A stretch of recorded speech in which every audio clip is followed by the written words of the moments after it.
Hello, friends, and welcome to Bible study. Welcome to Adventures in Pixieland. We are doing Bible study. Yeah, so we are in the NIV. It's the first one, okay? I got to read every word of the first book, and then when we get into the other books, we can start comparing the differences. But you have to start with one. And apparently, I picked the one that everybody really doesn't like. So don't worry.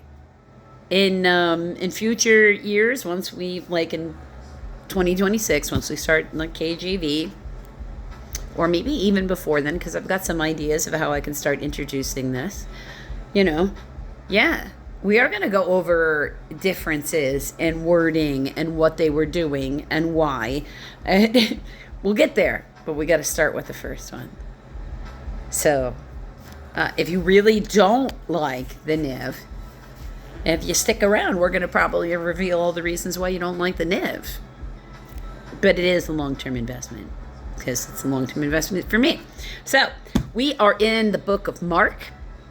We are going to do all of chapter 2, which is really not that bad. It's 1 through 27. So, as far as our reading parables go, that's within range. I don't really like it if it's longer than maybe 30, 35. And then it kind of needs to be separate videos, in my opinion.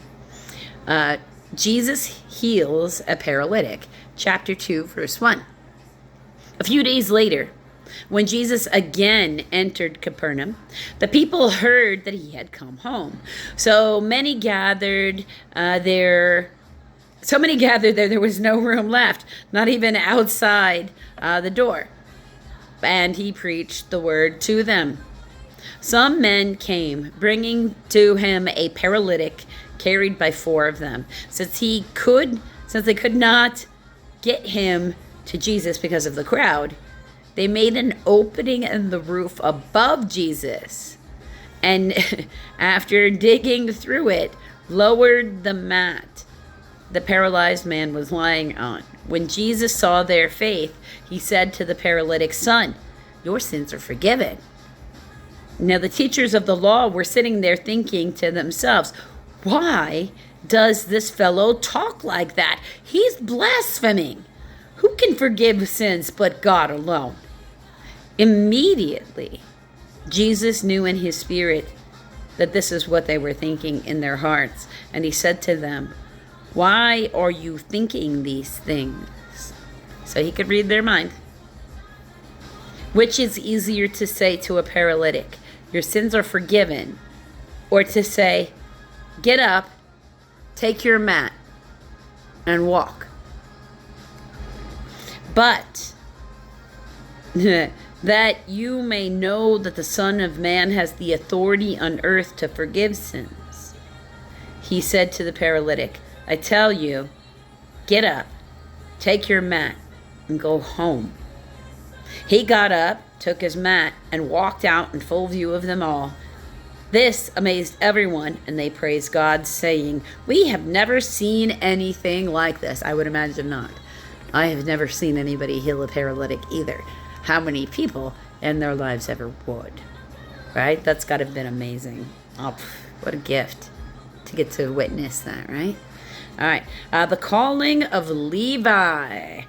Verse 13. Once again, Jesus went out beside the lake. A large crowd came to him, and he began to teach to them. As he walked along, he saw Levi, son of Alphaeus, sitting at the tax collector's booth. "Follow me," he told him. And Levi got up and followed him.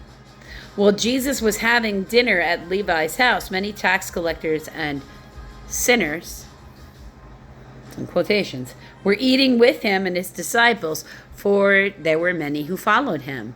When the teachers of the law, who were the Pharisees, saw him eating with the sinners and tax collectors, they asked his disciples, "Why does he eat with the tax collectors and sinners?" 1, not 2. You know the difference there. On hearing this, Jesus said to them, "It is not the healthy who need a doctor, but the sick. I have not come to call the righteous, but the sinners." because he's the Messiah. And that's what they said the Messiah would do. He put his head down and he did the work. Jesus questioned about fasting. Verse 18. Now John's disciples and the Pharisees were fasting.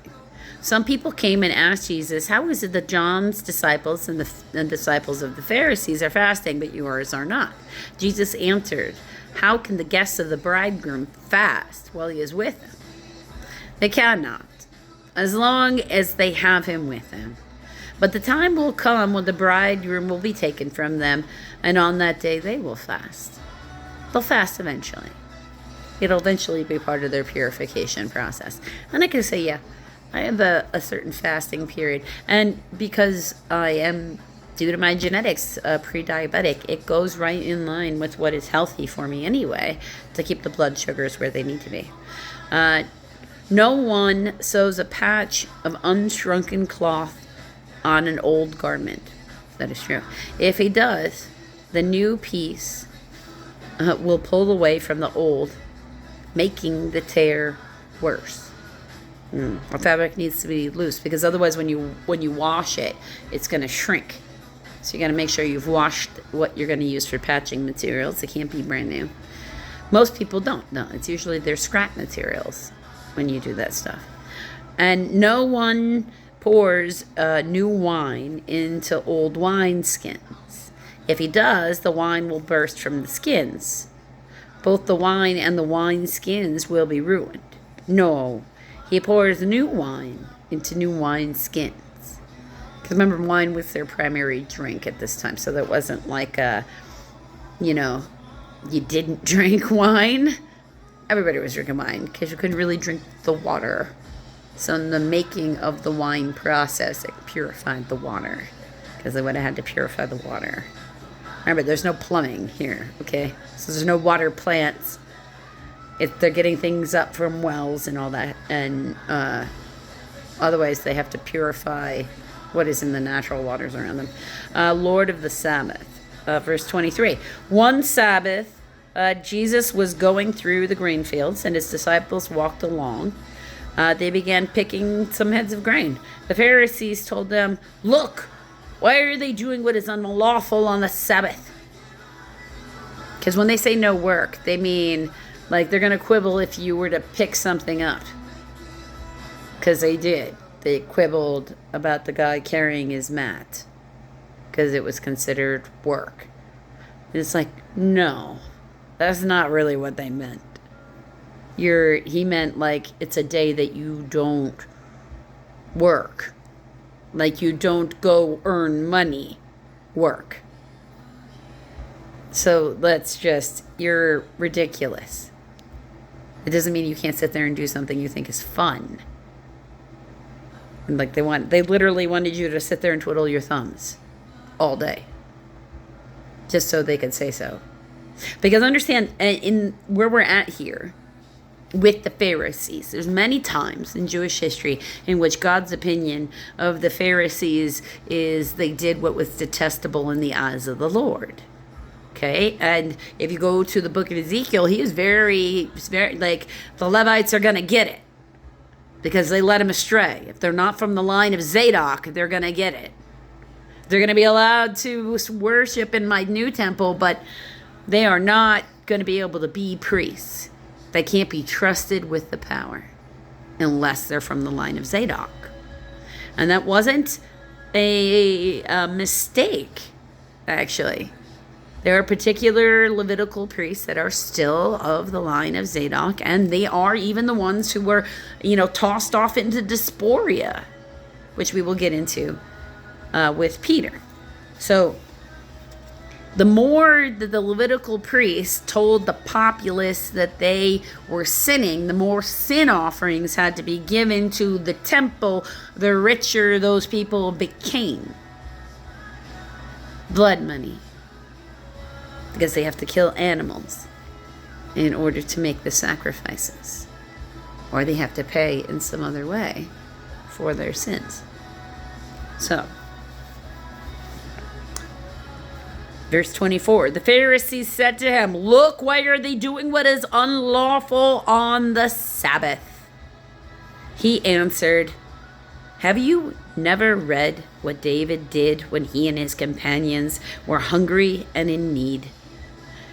In the days of," all right, I'm going to butcher this name. I'm going to be honest here. Abiathar. Abiathar.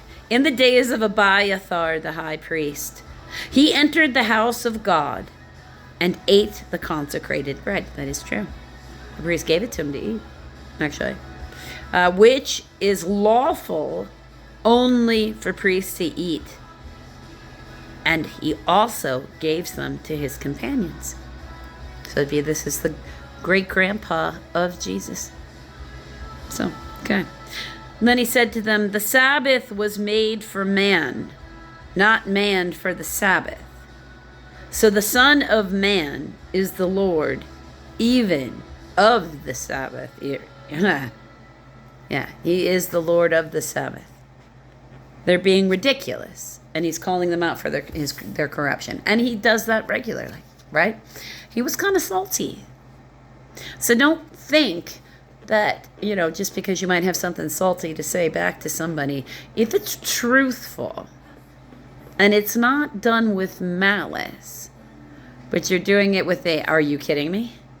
Let me lay out for you very directly, very truthfully why this is not so. But you're not name calling. You're still on the Christ consciousness path. But it has to be done with the intention of educating without demoralizing. It's a narrow footpath. And it's always your intention you have to question. Always. For everybody. Myself included. It's hard to keep oneself in check. That's why it's important to have a good spiritual, network around you. You can't stay on the path and keep people in your life who are going to embrace the chaos, the mess, the drama, they want the right to treat others with disrespect, whatever it is. And this is true in a bunch of places. If you were to take a look at what happens, if you want a most basic thing, any rehab anywhere, the first thing they're going to tell you is you can't communicate with absolutely anybody you ever got high with or you ever got drunk with. If you're in AA, you can't be walking into bars. Can't go anywhere near it. You have to be at a certain level of sobriety before you have to be at a place where it's not really a temptation anymore. And even then, it's really hard to stay there. Right? It is something you have to dedicate yourself to. It doesn't come easy. And that's true of anything. Because trust me, I got OCD. If I've learned anything, is you can toxic overdo and become addicted to anything. Anything. So that's why it's necessary to have good self-control, good healthy patterns, and good people around you that want you to be healthy. So may you find those people and keep them near and not be afraid to walk away from the ones who don't want you to be there, because they don't really love you. They're looking for you to enable them to stay in addiction together. And it's just not the path, my friends. Until a little bit.